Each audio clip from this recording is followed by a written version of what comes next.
Welcome to Impact Duty. I'm your host, Manisha Dadlani Kripalani, bringing you empowering stories of friends and people I admire. Their voices have given me joy and the momentum to share their stories with you. Ritika Betala is a marketing manager by profession and a food enthusiast by passion. Ritika always has her hands and plate full. She explores the best vegetarian dishes, cafes, and restaurants in Mumbai and across the country through her travels on Foodies of India. Ritika has been to over 23 countries and spent 4 months on a ship during her college years. This has given her the opportunity to explore food, culture, people, and history. Hi, Ritika. How are you? Welcome to Impact Duty. How are you doing? Hi, Manisha. I'm well. Thank you so much for having me. And I'm really excited to be here today. I hope you're doing well and safe as well. Oh, yes. So far, so good. And the weather is definitely looking up for us on this side of the world. And I'm really looking forward to our conversation today on food, and more food, one of my favorite topics. I'm going to actually start off by asking you about how and where your journey began, Ritika. You're a significant food influencer with a solid engaged following. But how did that whole journey begin? Manisha, this started approximately, I'd say, in 2012. And I never thought that I would have a food blog or Ah, even a food page on Instagram at that time. It was one of those things where Instagram was so new, and I'd won a blind date lunch with Rashmi Udasin. oh, And wow. I wanted to, yeah, and this was in the middle of a work day, and I wasn't sure, because it was all the way across town, and I wasn't sure if I'd be able to make it. And I spoke to my team, and they were like, "You should definitely go for this." And I met a bunch of people who I'd never met before. All of us had food in common, and we ended up eating lunch for about 4 hours. Wow. And Rashmi was saying, giving her tips and tricks and just getting to know everyone, so down to earth and a lovely person at heart. And I came back home because obviously the day was almost over. And I wanted to just share my experience with the world, right? Like, even if nobody read it, it was like my personal journal that I was maintaining. I came back home and I thought of the name and the words. Like, I wanted food and India in it. I came back and I, looked up on WordPress, set up a website, got my Facebook, Instagram, and Twitter handles by the same name, and it just started from there, right? So I've been sharing my food experiences since then. Excellent. But food is not your only career. So, what do you also do alongside being a food influencer? So, like I said, I was at work when I won the blind date, and Right. so I've been working almost for like the past 9 years now, and I've been in the field of marketing for beauty, media, and e-commerce companies. And currently, I work with Vogue India and Corners Traveler India magazines as marketing manager. Excellent. Excellent. And you've got a very interesting name for your company or for your entity, which is Foodies of India. As you mentioned, you tried to tie in food and India. So you've co founded this entity, Foodies of India. Tell us more about it. The name, the reason I wanted food and India in the name of my blog was because I just come back from the US after completing my undergraduation.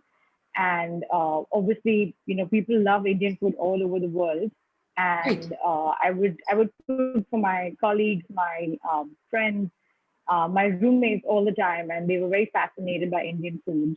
Um, so that was the reason why I wanted India, because I had a lot of connect with my friends abroad, and Right. I wanted the word food in it.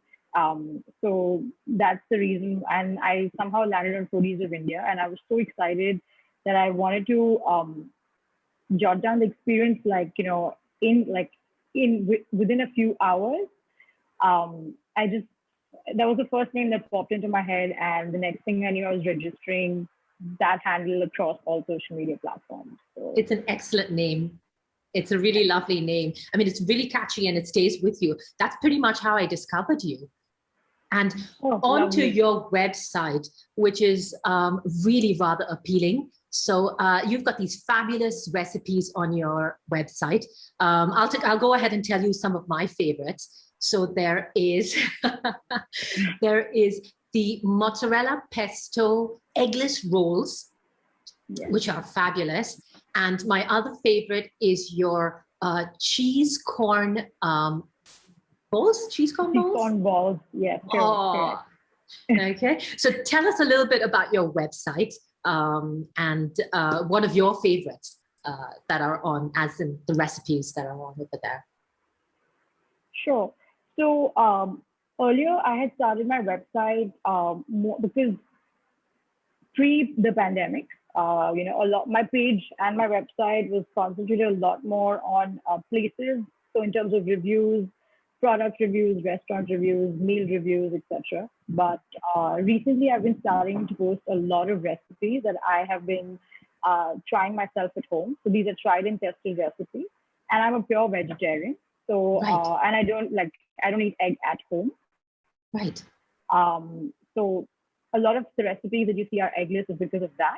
And a lot of people are always looking out for eggless recipes, mm-hmm, or, easy to cook recipes at home for someone who's a beginner. So I'm not trained in baking or cooking at all. Cooking, yes, because my mother has been training me my entire life pretty much. And I studied abroad, stayed by myself. So I picked up a lot from her on phone calls and video calls and stuff as well. But baking, I am not a trained baker. Right. But I've just been picking up things, as we went along in the last 1.5 years. So I'm talking about the two recipes that you just mentioned. The cheese corn balls is basically during the pandemic, there's a restaurant in Bombay called Cream Center, which is also in multiple cities now in the country. You're talking about the Cream Center that's on Marine Drive? That one? Yes, that's right. That's right. Oh, yes, you're bringing back memories. So you know what I'm talking about, right? Yes. So when you go to that restaurant, there are a couple of staples that you have to order, and the cheese corn balls is one of them. And it was just one random day where I was really missing that dish, so we ended up, trying that out at home, and it turned out really well. So I wanted to share the recipe with everyone, and it was actually very well received. I've actually reposted it quite a few times, and every time it's received really, really good reviews and feedback. And coming to the pesto mozzarella eggless rolls, that was a surprise to me as well, because it involved yeast in the bread. And mm-hmm, I've had multiple not so successful attempts with yeast and baking in the past. And I don't have an oven at home. So I've been baking all of these on like a stovetop oven or a bati oven that we have at home that my mom was gifted by her father 35 years ago. And we're still using that to, make all of these. And it turned out so beautiful on a stovetop oven. So I was really, really happy and excited. And that recipe received a lot of positive reviews as well. So those are two of my favorites as well, Manisha. Oh, really? Yeah. I mean, there are a lot more, but those were mine. So being on Instagram, what makes your content unique from other food bloggers and vloggers out there? What allows you to keep your niche? So when I started in 2012, there were not that many bloggers who were talking about vegetarian food. But now there's so many more people who want to share their recipes, their thoughts, new dishes that they come across. And everyone has their own unique style, like you said. But it's still at the end of the day, right? So there will be inspiration or similarities between many accounts that you see, or even the dishes might be, similar on many accounts, because it's one thing that that binds everyone together and have, common tastes and interests through dishes. Right. But for me, I think what sets my page apart, according to me, is in the last 1.5 years would be a lot of the recipes that I've been putting up, on my Instagram or my website. And the other thing is, you'll see in the video recordings or in, in some images is when I need a hand model or someone to help me out, you'll see my mother's hands, in a lot of the food shots and the styling. So Right. my mother's help is immensely a reason behind where my page is today as well. So that's one thing. And a lot of the styling, I'm not a food styler or a photographer, but Right. I'm learning as I go. A lot of the elements in my photographs, they're my mother's suggestions as well. So I recently put up this image of a chocolate almond butter smoothie bowl, Ooh. and in that you'll see there is a brown paper, textured paper kind of a thing, in the background, in one quarter of the picture. I was just shooting without that textured paper, but my mother came up to me and said, "Well, why don't you add this so it'll bring out the colors in the picture?" And the textured paper is actually what I'd received in one of my online orders, the parcels that I received from one of my online orders was actually packing paper. So we repurposed it for the picture, and it was my mother's idea to add that into the image, and it turned out to be really beautiful. And it's one of the images I'm really proud of myself as well. Wow, thank you, Ritika. And as you mentioned, food is a rather individual thing. So, I might be a dal rice person, you might be a pizza person. Food tastes are so individual. So, which is one of the posts on Instagram that has garnered or received a lot of attention? And in your opinion, having background in marketing, how do you believe algorithms and marketing influence our Instagram feeds? I know that's an intense question. Yes. I was just going to say that, that question, I can answer that question for hours, or I can just answer it shortly. But I'll start with, the image that has done really well on my page. I would say the pesto eggless mozzarella rolls, the bread rolls, has done outstandingly well. It's actually superseded even my expectations. I was a little hesitant because pesto is such an acquired taste, and bread rolls are not something that a lot of people enjoy. But the amount of saves and the amount of shares and the website visits I got on that post made me really happy and keep me going to do what I'm doing. And I recently also posted an eggless dense chocolate loaf that tastes very similar to what I would say, according to my taste, very similar to the Theobroma chocolate dense loaf as well. And it's an eggless version. And I was happy that, the loaf actually ended up in one piece. And I was a little impatient and I cut it really quick, but I think the recipe works. And it's one of my favorite chocolate recipes I made in the recent times. So that's with the two posts that have performed really well for me in the recent times. Right. Coming to the algorithm question,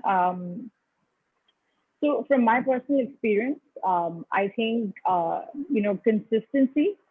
Consistency is key for algorithms, but it's I would call it so moody, because even for someone who's very consistent, who puts out 2 posts a day or 5 stories a day, some posts perform really well, and some posts do not even reach to 20% of your followers sometimes.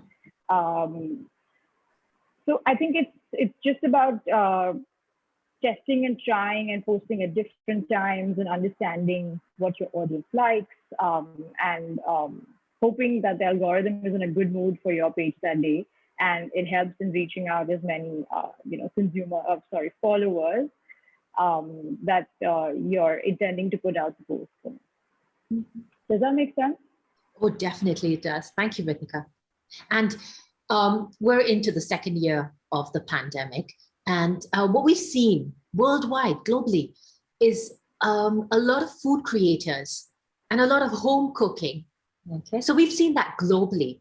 But I'm going to take you to the Indian scenario and ask you for your opinion. So how have you seen food creation stemming from the pandemic in India, in your opinion? I think that's a very topical question given the scenario that, because everyone's cooped up at home, they're all looking to do different things, apart from the routine work that we have. And I think baking and cooking has been taken up by so many people as a stress buster, or even for the fact that we're not able to eat our favorite foods outside. So we've seen a lot of home chefs, home bakers, and home run businesses that have come up in the lockdown. And pretty much everyone, has a unique USP that they're trying to put out through their product. Right. And I've tried some of them as well. And, there was a whole time in the middle where everyone was trying to push each other. And I really, really liked that part about where everyone came together through the hashtag Vocal for Local, and supporting home creators, home bakers, home businesses. Right. And with that, something happened at our house as well. My mother started her own home run business as well, and it's Touchwood, it's doing really well. It's called From Ratna's Kitchen. From Ratna's Kitchen. Yes, that's her name. So we wanted to name it after her. And of course, because it's coming from her kitchen, because she hand makes everything. So it's basically masalas, South Indian masalas. And so we started with one product, which is the gunpowder, which is malaga podi, as we call it, that we put it on like idli, dosa, upmas. And slowly we expanded to 3 products, and now we have 4 products under my mother's business. And we've been receiving orders from, all the way from Goa to Jammu and Haryana, all over the country. And two of my favorite and most happy instances were when, we got a DM on my mother's Instagram page from Pakistan and Dubai, asking for orders, right? For orders to be shipped to them. But because they're masala, so we've not been able to ship out of the country, but we're shipping all over India. And it's doing really well. I'm very, very happy with the response, and so is my mother. So she makes everything. I help her with the marketing, the logistics, the orders.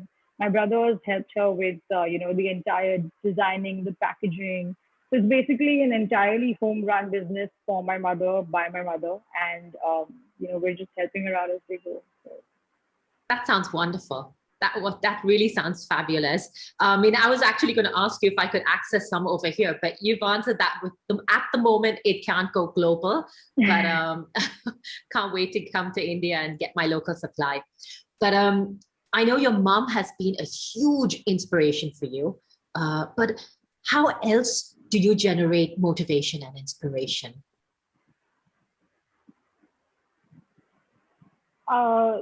So that is a very important and sensitive topic, in today's day, because there's so much that everyone's going through, especially in the last 2 years, that a lot of people don't talk about, right? And we don't see it necessarily with people.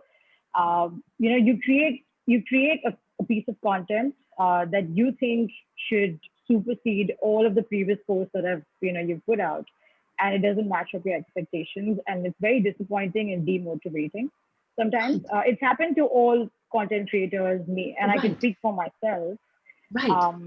But there's that one, there's one or two, or your support army that always supports you, or that one comment or that one DM that comes in saying, randomly out of the blue, I love your page. Please keep going. Thank you for the recipes. Or I made this and it turned out so well. Even if one person makes one of the things that I put out there, I think that's my source of inspiration. And also seeing my fellow content creators, put out there, you could call it like a competition, but I don't take it like, personally into like numbers or like as a competition, but it helps me keep going because Right. social media is so pressurizing, but it's also very helpful, as we've all seen. So, you have to keep up to create content every day, post regularly. So if you see your fellow content creators putting out really good content and receiving good responses, uh, that somehow indirectly motivates me really as well. So, Wonderful, Ritika. And you've traveled a fair amount. You've been to many countries around the world. You studied abroad as well. How has that influenced your food creativity? And I have several other questions to ask you about that. But I'm going to ask you with basically how it's affected or impacted your food creativity. my travels have inspired me in learning a lot about the different cultures and how food interacts with in their cultures. Learning about different ingredients, different fruits and vegetables that are available, not just abroad but within the country as well. So every state or every city has its own speciality.